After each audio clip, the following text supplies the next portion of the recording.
Well, let's head over to South Africa now. The country is back in recession. Figures released earlier today show that the economy contracted by 0.7% in the second quarter of the year. Now, that's the second straight contraction after first quarter figures showed a regression of 2.6%. Manufacturing, which led the decline in the first quarter, has slipped even further. The latest Purchasing Managers Index shows that activity is at its lowest levels in 13 months. Here's Sumitra Naidu breaking down the numbers for us. It's touch and go at the moment. South African growth figures have been on a seesaw this year. First quarter growth figures shocked the markets as the economy contracted 2.2%.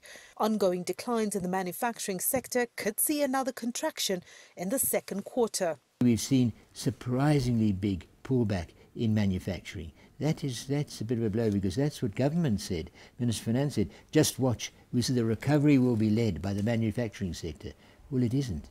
The only sector which has got some growth prospects is the financial sector, and that must reflect the rest of the economy quite soon. The manufacturing sector is showing one of the worst declines in 13 months, losing more than 100,000 jobs between April and June.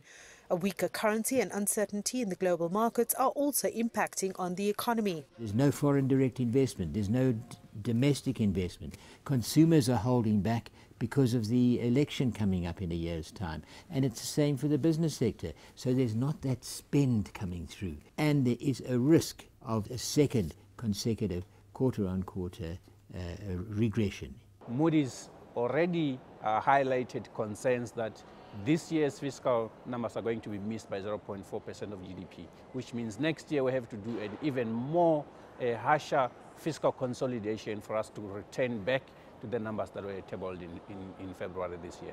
Despite attempts to revive ailing state-owned enterprises, they continue to drag on the fiscus. Most economists believe there's still too many loose ends in South Africa that need urgent attention. What they should be doing is to fix the SOEs that are required in order to roll out the infrastructure, to improve policy certainty, become very clear with the issue of land expropriation without compensation, so that you can attract investment, make South Africa as business friendly as possible, so that we increase the level of investment that can improve economic growth and generate employment. South Africa is dealing with record high unemployment levels and widening inequality. Sumitra Naidu, CGTN, Johannesburg, South Africa.